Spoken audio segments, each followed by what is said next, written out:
Welcome to Revenge Justice, where every wrong finds its payback. I was 18 years old when I got the job, and at that age, 18 feels older than it really is. You think you've seen enough of the world to handle whatever comes next.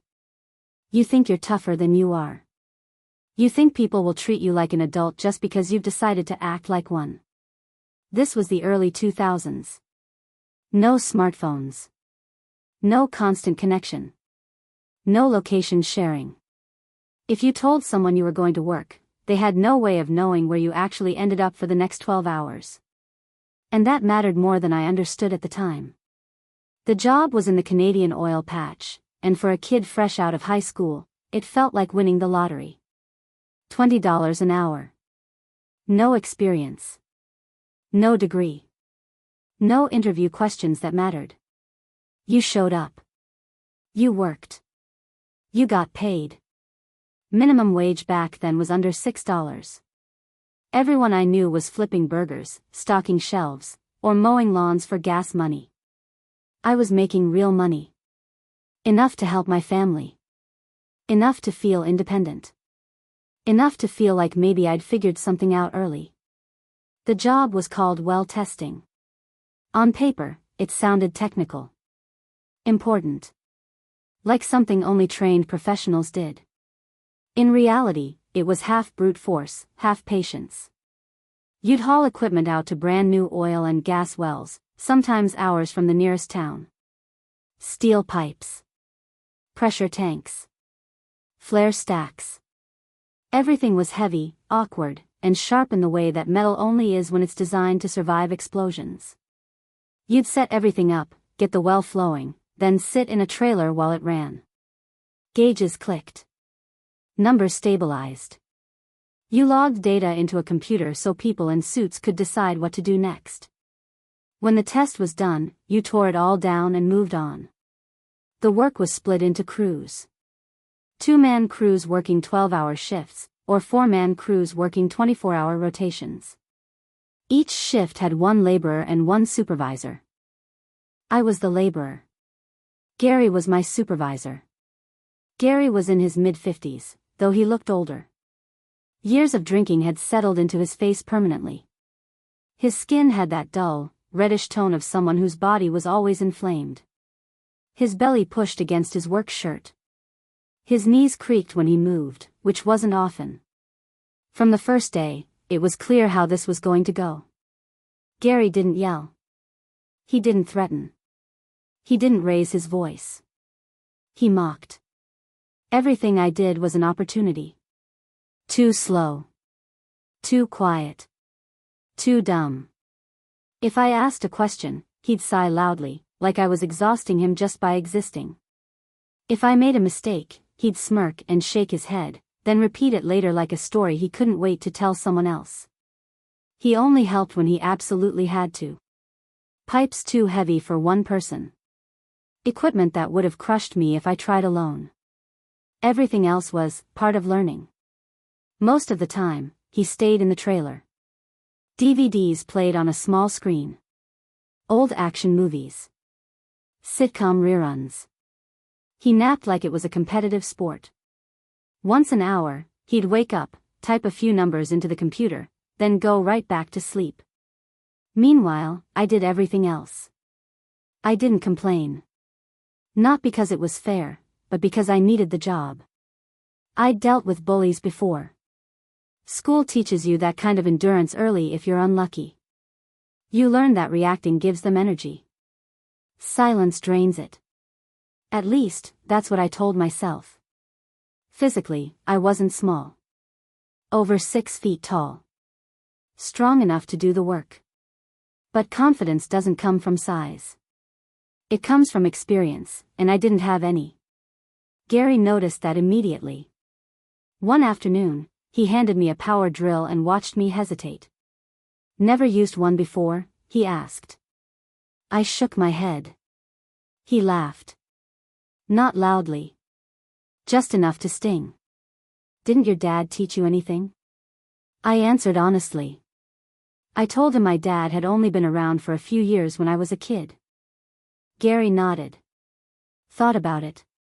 The next time I messed up, he smiled and said, "Well, no wonder your dad walked out on you." I felt something snap inside my chest. When I told him that wasn't okay, he rolled his eyes. "Relax. Can't you take a joke?" Every bully hides behind humor.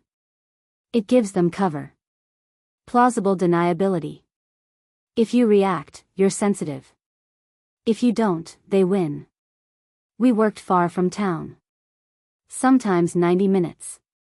Sometimes 3 hours. Every single day. We ate dinner in whatever town was closest. Usually bars pretending to be restaurants. Places with sticky floors and menus that hadn't changed since the 80s.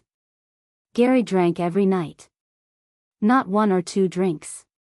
Not winding down. He drank like it was maintenance. When he was a couple drinks in, he became tolerable. Even friendly, he'd tell stories. Laugh. Pretend we were equals. Then morning would come. And he wouldn't drive. He'd claim he was tired. Or say it was safer if I drove. Or simply remind me that he was the boss. He got paid per kilometer for driving his truck. Sometimes more than $1 per kilometer. We drove hundreds of kilometers a day. I got minimum wage for travel time. Gary slept. Head back, mouth open. Snoring softly while I navigated empty highways in the dark. Weeks turned into months. 3 months of insults. 3 months of free labor. 3 months of swallowing it. I stayed quiet. I always do. Until I don't. One night, over dinner, I finally said something. Not angrily. Not confrontational. I said it felt unfair that I drove his truck every day while he slept, and he still got paid for it. I suggested, calmly, that maybe he could kick me a few bucks for the effort. The reaction was instant. His face hardened. His voice sharpened. The insults poured out faster than usual, meaner than before. Then came the threat. "You don't like it," he said. "I can make 1 call and you're done." That did it. Not the yelling. Not the insults. The reminder that he could erase my livelihood without consequence. I cried. Quietly. Angrily. And something else happened too. The part of my brain that calculates risk went silent. The next morning, Gary was passed out again. I drove. About 30 kilometers from the site, I saw a semi-truck pulled over on the highway. Engine running. Driver outside, stretching his legs. And a thought formed. Not emotional. Not impulsive. Clear. I pulled over. Gary didn't move. I asked the trucker if he'd help me scare someone awake. He grinned. I repositioned the truck until we were almost bumper to bumper with the semi. Then I turned on the hazard lights. When the air horn hit, it felt like the world cracked open. I screamed. I honked. I yelled that we were going to die. Gary woke up like he'd been launched. He slammed into the ceiling. Panic flooded his face. He screamed, raw, animal fear. I pulled away and drove. I waved at the trucker. Gary shook. His face turned purple. He shouted that I could have killed him. That he had high blood pressure. I laughed. I asked if he couldn't take a joke. The irony broke him. By the time we reached the site, he fired me on the spot. 4 hours later, the company owner arrived.